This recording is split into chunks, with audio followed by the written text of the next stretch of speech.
बिस्मिल्लाहिर्रहमानिर्रहीम, अस्सलाम वालेकुम। इलेक्शन कमीशन की बदमाशी बढ़ती जा रही थी। अब तो खबर यह आई कि इलेक्शन कमीशन ने सुप्रीम कोर्ट को ही अहकामात देने शुरू कर दिए हैं। वैसे तो ये नजरसानी दरखास्त है कि जी आप हुक्म ही नहीं दे सकते। इलेक्शन कमीशन दरखास्त में कह रहा है, नजरसानी दरखास्त में, कि आपने 14 मई को इलेक्शंस का जो कहा, इस हुक्म को वापस लें और आप ऐसा हुक्म नहीं दे सकते। सुप्रीम कोर्ट ऐसा कोई हुक्म नहीं दे सकती। ये इलेक्शन कमीशन के इख्तियारात में आप मुदाखलत कर रहे हैं। ये अपने इख्तियारात से सुप्रीम कोर्ट तजावुज कर रही है। यानी इलेक्शन कमीशन कभी इलेक्शंस ना करवाए, क्या जी इलेक्शंस की जरूरत ही नहीं है, कभी इस मुल्क में इलेक्शंस नहीं होंगे, तो कोई पूछे ना उसको। तो ये काम इलेक्शन कमीशन ने कर दिया है। लेकिन दिलचस्प बात यह है कि इलेक्शन कमीशन खुद से कुछ नहीं करता और पहले कहते हैं नहीं जी कोई नजरसानी की दरखास्त नहीं, फिर अचानक नजरसानी की दरखास्त भी आ जाती है। तो ये किसके कहने पर ये सारा कुछ हो रहा है?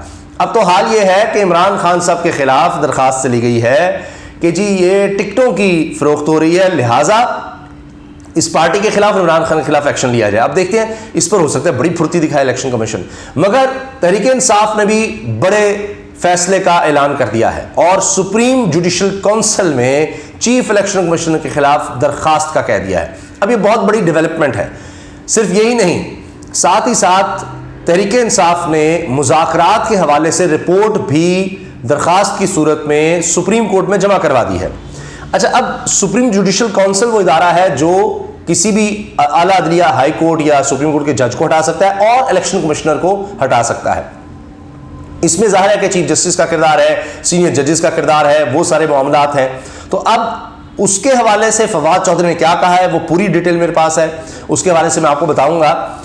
लेकिन पहले मैं मुज़ाकरात का आपको बता दूं कि मुज़ाकरात के हवाले से आप सब जानते हैं मुज़ाकरात नाकाम हुए हैं। हुकूमत ने इसमें 2 नंबरी ये शो की कि जी देखिए हमारे मुज़ाकरात इस हद तक कामयाब हो गए हैं कि जी एक ही वक्त में मुल्क में इलेक्शन करवाया जाए, ये हमने एग्री कर लिया है और तहरीक इंसाफ भी मान गई है, लिहाजा एक ही वक्त में इलेक्शन होंगे पूरे मुल्क में। ये हो गई है जी बात। अब बीच में 2 नंबरी सी वो लगा रहे हैं कि जी जैसे अभी मजीद बात आगे चलेगी तो अगले मुज़ाकरात में तारीख का या असम्बलियाँ तहलील का वो भी देखा जा सकता है। जबकि तहरीक इंसाफ साफ कह रही है जी कि हमने मुज़ाकरात ही इस शर्त पे शुरू किए थे कि 14 मई की तारीख है, आप इससे पहले असम्बलियाँ तहलील कर दें या मई में कर दें, तो उस तरफ ये आ नहीं रहे, लिहाजा बात ही खत्म। अब ये सुप्रीम कोर्ट को आगाह करके तहरीक इंसाफ ने वाज़ेह तौर पर दरखास्त कर दी है जी सुप्रीम कोर्ट अपने फैसले पर अमल दरामद करवाए। 90 दिन से मामला ऊपर पहले ही जा चुका है।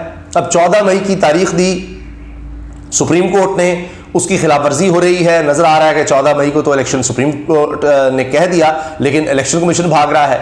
इलेक्शन कमीशन भी ऐसा भागता है, इतनी 2 नंबरियां कि उफ, हद हो गई है। इमरान खान के खिलाफ, तहरीक इंसाफ के खिलाफ एक्शन करना हो तो आप देखिए कितनी तेजी होती है, ये बाकायदा एक इदारा नजर आता है। लेकिन जब बात आए इलेक्शन करवाने की, जो इसका असल काम है, तो ऐसा भागता है, कई बहाने करता है। पहले कहेंगे जी हमें रकम नहीं दी जा रही, अगर रकम दे दी जाए तो इलेक्शन करवा देंगे। रकम के इंतजाम की तरफ बढ़े तो कहते जी ओ लेटर्स लिखते हैं, बड़े खदशात हैं, तबाही हो जाएगी, ये हो जाएगा, वो हो जाएगा। लेकिन अगर मैं सिक्योरिटी की कर दें, जो भी सुप्रीम कोर्ट इसके बावजूद कहेगी हम तैयार हैं, हम तो शेड्यूल भी दे रहे हैं, ये भी दे रहे हैं। 2 नंबरियां देखें, दिखाते कुछ है लेकिन अब अंदर नीयत ही खराब है। सब मिले हुए हैं असल में। और इमरान खान साहब तो कई दफ़ा कह चुके हैं, फवाद चौधरी ने तो मुंशी तक कहा, तो इमरान खान साहब कहते हैं ये तो बी टीम है, ये तो आदमी ही नून लिखा है। मैंने ज़िंदगी में जो बड़ी गलतियां की उनमें यह था कि जी इसको चीफ इलेक्शन कमिश्नर लगाने के लिए, और वो कहते जी धोखा हुआ, हमें तो कहा गया कि इसको लगा दें, बड़ा ज़बरदस्त आदमी है। तो बाजवा साहब आरिफ के साथ 2 नंबरी कह रहे थे। खैर, अच्छा, अब जनाब दिलचस्प बात यह है कि इलेक्शन कमीशन ने पंजाब में 14 मई को इंतखाबात कराने से मुतालिक सुप्रीम कोर्ट के फैसले के खिलाफ नजरसानी दायर करते हुए सुप्रीम कोर्ट से तारीख वापस लेने की इस्तदा की है इस्तदा है दरखास्त। लेकिन आप लैंग्वेज देखें, इलेक्शन कमीशन ने नजरसानी में कहा कि सुप्रीम कोर्ट के पास इलेक्शंस की तारीख देने का इख्तियार ही नहीं। अदालत ने तारीख देकर इख्तियारात से तजावुज किया। अदालत कानून की तशरीह कर सकती है मगर कानून को दोबारा लिख नहीं सकती। ये वही अल्फाज है जो हुकूमत कह रही है। अब आपको नजर आ रही है मिली भगत, सब मिले हुए हैं जी, सब मिले हुए हैं इस मुल्क को तबाह करने के लिए, आइन को तोड़ने के लिए। ये सारे आपको इकट्ठे नजर आएंगे। अच्छा, अब आ जाइए जनाब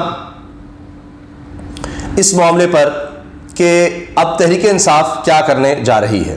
तहरीक इंसाफ ने साफ कह दिया है कि जी हम तो अब जा रहे हैं सुप्रीम जुडिशल काउंसिल, बहुत हो गया। चीफ इलेक्शन कमिश्नर के खिलाफ पूरी एक चार्जशीट है, कोई ये एक नहीं है कि इन्होंने कोई एक काम खराब किया हो। अब कहीं ना कहीं जाकर तो इस हवाले से कुछ होना चाहिए। और देखते हैं आपके चीफ जस्टिस अपनी रिटायरमेंट से पहले किस तरह से अहकामात पर अमल दरामद करवाते हैं, और क्या वो अब चीफ इलेक्शन कमिश्नर की भी छुट्टी की तरफ आते हैं, क्योंकि पानी सर से गुजर रहा है। पीटीआई का चीफ इलेक्शन कमिश्नर के खिलाफ सुप्रीम जुडिशल काउंसिल में रेफरेंस दायर करने का ऐलान, ये खबर छप चुकी है जी। और पाकिस्तान तहरीक इंसाफ ने चीफ इलेक्शन कमिश्नर के खिलाफ सुप्रीम जुडिशल काउंसिल में रेफरेंस दायर करने का ऐलान कर दिया। लाहौर में प्रेस कॉन्फ्रेंस करते हुए पीटीआई के सीनियर नायब सदर फवाद चौधरी ने कहा कि मौजूदा चीफ इलेक्शन कमिश्नर ने अपने इदारे को ही खत्म कर दिया। इदारा वाकई खत्म हो गया, जब उसने इलेक्शन ही नहीं करवाने तो और क्या करना है। 1 crore overseas Pakistani chief election commissioner की वजह से अपने वोट के हक से महरूम है। तहरीक इंसाफ देना चाह रही थी, उन्होंने वो छीन लिया वोट का हक ही ओवरसीज पाकिस्तानी से। उनके हमें डॉलर ज़रूर चाहिए, उनकी तरसीलात ज़र ज़रूर चाहिए, उनकी मेहनत हमें ज़रूर चाहिए, लेकिन उनको हमें वोट नहीं देना। फवाद चौधरी ने कहा कि पीटीआई के फॉरेन फंडिंग केस का फैसला आ गया, लेकिन नून लीग और पीपल्स पार्टी की फॉरेन फंडिंग पर खामोशी है। पीटीआई रहनुमा ने कहा कि एक तरफ कहा गया कि जहर खाने को पैसे नहीं, दूसरी जानिब 6 करोड़ का चीफ इलेक्शन कमिश्नर का नया घर बना रहे हैं। उनका कहना था कि पहली बार आर्टिकल 221 के तहत चीफ इलेक्शन कमिश्नर ने इख्तियारात अपने पास रखे और सदर मुमलकत का इख्तियार वापस ले लिया। Chief election commissioner supreme court के फैसलों पर अमल दरामद में सबसे बड़ी रुकावट है। ये बात भी दुरुस्त नजर आती है। सबसे बड़ी रुकावट तो खुद बने हुए हैं कि जी तारीख नहीं देनी, हम दे नहीं सकते जी, हम दे नहीं सकते। अच्छा, सदर ने तारीख दे दी 30 अप्रैल की, तो फिर उससे भाग गए और खुद ही फिर अक्टूबर में कहा जी इलेक्शन अक्टूबर में होंगे। आप अंदाजा लगाएं, वही जो हुकूमत कह रही थी, जो उनके पीछे उनको लाने वाले कह रहे हैं, हुकूमत को लाने वाले, सिर्फ सब मिली भगत है, नजर आ रही है। सारा सिस्टम जो है ना जी, ये लोग कहते हैं इमरान खान ने किया क्या है, इमरान खान ने किया क्या है, असम्बलियां तहलील की, बड़ा मसला हो गया, फलां किया, कौमी असम्बली से निकल गया। पूरे सिस्टम को नंगा किया है इमरान खान ने, बता दिया है कि कौन फैसले करता है, क्या होता है, ये क्या सिस्टम है, कहाँ है आइन, कहाँ है जमहूरियत, कहाँ है पार्लियामेंट, सुप्रीम कोर्ट, सब इलेक्शन कमीशन, सब बकवास, सब झूठ, फरेब, धोखा, एक एक चीज नजर आ गई है, किस तरह से फैसले होते हैं, किस तरह से लिए जाते हैं। तो ये अगर इमरान खान साहब इस तरह से होता है जी, सीटें भी होती हैं, वो कौमी असम्बली में भी होते, सिस्टम चल रहा होता, खैबर पख्तूनख्वा पंजाब में भी इनको हुकूमत होती, तो उसी तरह चल रहा होता जी, बातचीत हो रही है, ये है जी, ये भी तो हुकूमत में बैठे हैं, अच्छा देखेंगे इलेक्शन जी, आगे चले गए, यही कर रहे हैं जी, सब चल रहे हैं। जिस तरह से हमने फाशिज्म देखा है, जिस तरह निगरान हुकूमतें देखी हैं, जिस तरह से निज़ाम चलते देखा है, जिस तरह इस महंगाई, बेरोजगारी, तबाही के बावजूद सब जनाब मिलकर खा रहे हैं, तो आप देख लिए सारा सिस्टम पता लग रहा है कौन कहां पर क्या कर रहा है। फवाद चौधरी का कहना था कि जी पहली बार आर्टिकल 221 के तहत चीफ इलेक्शन कमिश्नर ने इख्तियार अपने पास रखे। फवाद चौधरी ने बताया कि जी पीटीआई चीफ इलेक्शन कमिश्नर के खिलाफ सुप्रीम जुडिशल काउंसिल में रेफरेंस दायर करेगी, जिसमें मौजूदा इलेक्शन कमिश्नर को ओहदे से हटाने की इस्तदा की जाएगी। और इसके साथ साथ फवाद चौधरी ने बताया जी कि अमेरिका में एक कमीशन ने पाकिस्तान की मौजूदा हुकूमत पर मजम्मत की है। जर्मन सफ़ीर ने इमरान खान से मिले, इंसानी हकूक़ के हवाले से भी बात की उसमें, और फिर उन्होंने बताया कि जी मुल्क भर की 96 बार एसोसिएशन चीफ जस्टिस और जजेस के पीछे खड़ी हैं, हम सब जजेस के पीछे खड़े हैं। और अब यह है कि जजेस अब किसी ब्लैकमेलिंग में ना आए। सुप्रीम कोर्ट आज दुरुस्त फैसला कर चुकी है, यानी वो जो आपने देखा प्रोसीजर बिल के हवाले से था। और फिर उन्होंने कहा कि जी किसी के मंशा के मुताबिक मर्जी का बेंच नहीं बन सकता, ये सुप्रीम कोर्ट को बम ही मारना चाहते हैं, ये इनकी ख्वाहिश तो यही है हुकूमत की। लेकिन अब चीफ जस्टिस डट जाएं, पूरी कौम उनके साथ खड़ी है, बाज़ उनके साथ खड़ी हैं, तो अब देखना यह है कि चीफ जस्टिस क्या फ़ैसला करते हैं। क्या जब ये दरख्वास्त आती है तहरीक इंसाफ की तरफ से, तो सुप्रीम जुडिशल काउंसिल में इसको ले जाया जाता है, और क्या चीफ इलेक्शन कमिश्नर के खिलाफ कार्रवाई होती है, क्योंकि चार्जशीट तो उनके खिलाफ है। जो सुप्रीम कोर्ट के अहकामात ही नहीं मानेगा, मुझे बताएं आप, तो फिर क्या होगा।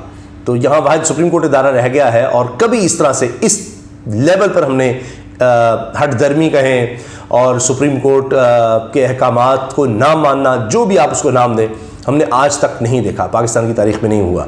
तो अब देखना यह है कि सुप्रीम कोर्ट किस तरह से अपने फैसलों पर अमल दरामद करवाती है। कौम तो नज़र आ रहा है कि वो इलेक्शन चाहती है, कौम तो इस महंगाई से, इस अदम इस्तेहकाम से निकलना चाहती है। तो अब देखते हैं कि चीफ जस्टिस अब क्या फ़ैसला सुनाते हैं। मुज़ाकरात भी नाकाम हो चुके हैं, इलेक्शन कमीशन भी भाग रहा है, हर कोई इस वक्त लगा हुआ है इसी कोशिश में कि किसी तरह से अब तहरीक इंसाफ के ख़िलाफ़ तो हो ही रहा है ना काम, कि अब चीफ जस्टिस को भी मैनेज किया जा सके। तो अब 1-2 दिन में ही ये चीज़ें वाज़ेह हो जाएंगी। अल्लाह हाफ़िज़।